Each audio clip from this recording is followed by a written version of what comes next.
Sisa 2025 ini di saat mungkin harga masih akan fluktuatif dan di global ini tantangannya cukup besar yang mungkin akan berdampak juga terhadap seperti apa pasar dari CPO begitu. Lalu Bapak melihat apa yang menjadi tantangan utama perusahaan? Kalau kita bicara lebih ke perusahaan saja, tantangan ini ada yang bisa kita kontrol, ada yang tidak bisa.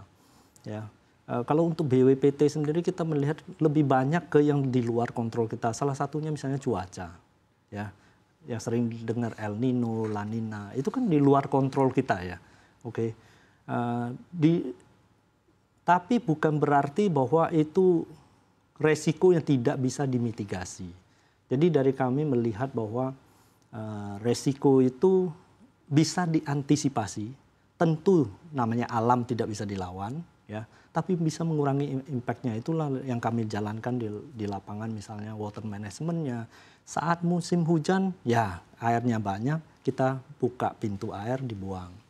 Oke.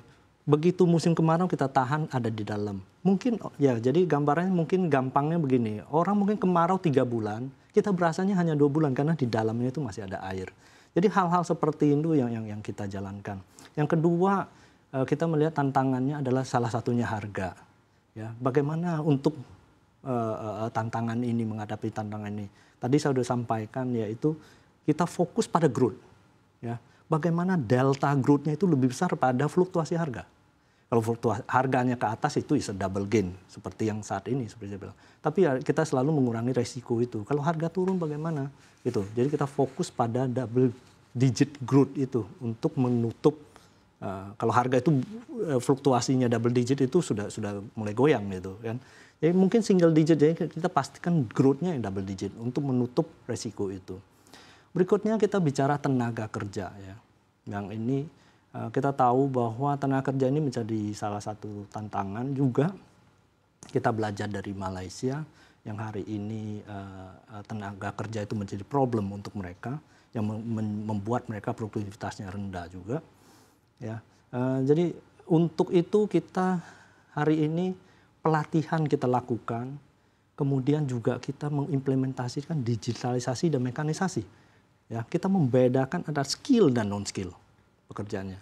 Ya, mungkin ada beberapa yang non skill itu kita pakai mekanisasi, sedangkan yang skill kita berikan alat, jadi berikan sistem alat atau digitalisasi, komputerisasi dan lain-lain. Untuk membantu mereka untuk span kontrolnya lebih besar. Mungkin di hari ini misalnya bisa kerjakan 2 item, dengan dibantu alat, data analisa dan lain-lain, mungkin bisa jadi kerjakan 3 item. Jadi hal-hal seperti itu meningkatkan produktivitas sehingga kebutuhan tenaga yang hari ini bisa kita manageable lah. Ya. Karena hari ini juga kita tahu Indonesia sendiri juga cukup aktif dalam industri, ya, pembangunan pabrik di mana-mana. Jadi tenaga kerja itu ya yang itu sudah terserap kemana-mana nih. Jadi kita harus mitigasi hal itu juga. Yang terakhir kita tentu ngomong soal sosial. Ya. Sosial saya yakin, kami yakin bahwa selama kita bisa kolaborasi dan hidup berdampingan yang itu. Jadi kita lihat pada intinya kalau kita ada di sawit, kita memberikan nilai manfaat bagi ekonomi mereka. Yang kedua adalah banyak dari mereka juga pasti nanam sawit juga. Ya, bagaimana kita bisa memberikan bantuan teknis dan lain-lain untuk meningkatkan produktivitasnya sama seperti yang ada di perusahaan. Kira-kira tantangannya yang paling banyak itu adalah itu. Ya. Baik, menarik tadi Bapak sampaikan terkait dengan tenaga kerja begitu, di mana mungkin sudah banyak terserap juga di tempat-tempat lain begitu di Indonesia. Tapi kalau kita melihat angkatan kerja yang belum mendapatkan pekerjaan ini kan sebenarnya banyak sekali. Apakah ini memang kualifikasinya tidak sesuai dengan yang dibutuhkan? Ya. Kalau kualifikasi kita sebenarnya bisa pilihan ya, pilihan dari mereka. Banyak orang pikir bahwa di sawit ini tentu yang orang agronomi yang dibutuhkan. Padahal di dalamnya itu seperti tadi saya bilang, karena kita sering berhubungan, berkolaborasi dengan masyarakat, kita juga butuh orang yang ilmu komunikasi, ya, dan di dalam itu ada rumah, ya. Kita punya komunitas, punya rumah, punya klinik, punya apa. Tentu harus menjaga bangunan-bangunan itu. Orang teknik sipil juga kita butuhkan. Jadi sebenarnya all disiplin itu kita butuhkan. Orang keuangan nggak usah ngomong lagi ya, kita butuh keuangan. Ya. Jadi pada intinya semua multidisiplinnya ada. Ya. Tantangannya adalah kembali pada jarak, ya. Jadi untuk ke daerah dan ini itu yang menjadi tantangan buat mereka. Kalau ada pabrik yang di kota, kenapa saya harus berkerumunan itu, ya? Kami melihat seperti itu, tapi ini bukan menjadi tantangan lah. Kadang-kadang itu adalah sosialisasi. Makanya kami go to kampus untuk menjelaskan hal-hal seperti ini. Kami karena percaya, ya, kalau banyak mereka menjadi pegawai negeri juga kan. Buktinya pegawai negeri juga di daerah kan, gitu kan. Jadi kami melihat bahwa ini hanya masalah sosialisasi dan hal-hal yang perlu kita berikan pemahaman yang lebih detail. Baik. Dalam jangka menengah ini apakah ada target penambahan luas tanam di BPPT? Iya, seperti tadi saya sampaikan, kita memang masih fokus pada growth. Growth itu bisa organik dan non inorganik, ya. Kita memang ada rencana tanam baru, oke. Tapi tidak intinya penanaman baru ini kami selalu fokus pastikan ESG itu juga jalan, ya. Jadi tidak akan agresif sekali, ya. Jadi sesuai dengan kita lihat kembali lagi untuk manage resiko yang tadi saya sampaikan itu. Selama itu bisa manageable itu sudah. Jadi kita mencari satu titik equilibrium juga. Baik, tadi Bapak sampaikan sudah membuat pabrik baru, ada rencana penambahan luas tanam juga. Apakah ini belum termasuk dalam strategi yang agresif di tahun ini? Atau sudah ada gambaran kira-kira kapan akan kembali agresif dan seperti apa gambaran agresif itu nantinya? Oke, sebenarnya gambaran agresif sudah kita lakukan 3 tahun yang sebelumnya. Cuman hari ini belum kelihatan hasilnya aja, ya.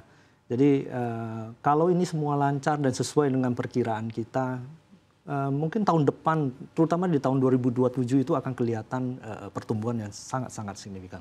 Baik, di tahun 2027 Yes. boleh di-spill mungkin targetnya sebesar apa sih di 2027 ini? Dari produktivitas yang ada kita melihat double digitnya adalah gemuk punya, ya, lebih kurang seperti itu. Baik, angkanya belum bisa disebut? Ya, belum bisa disebut. Tapi kami yakin bahwa angkanya angka gemuk. Baik. Dan berikutnya seperti apa harapan terhadap kebijakan pemerintah terkait dengan regulasi di bidang industri kelapa sawit sendiri? Apakah ada yang menurut Bapak ini cukup urgent dan sebenarnya jika ini segera dibenahi ini bisa mendorong industri ini agar lebih baik lagi di sepanjang 2025 dan tahun-tahun sesudahnya? Sebenarnya kalau saya melihat hari ini apa yang dilakukan pemerintah itu sudah lebih dari cukup, ya. Seperti tadi saya sampaikan, biodiesel itu sudah bisa memotivasi seluruh perusahaan di industri ini untuk meningkatkan produktivitasnya, ya.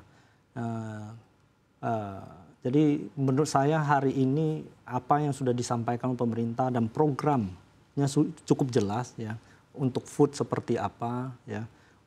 Ada juga DMU udah dipastikan lokal juga tersupply sehingga pasti ada kebutuhan CPO untuk mensuplai domestik, ya. Di lain pihak ada biodiesel, ada kebutuhan biodiesel yang cukup besar, ya, untuk dan perkembangan ke depan yang terus sampai B100 itu memberikan satu komitmen dan seperti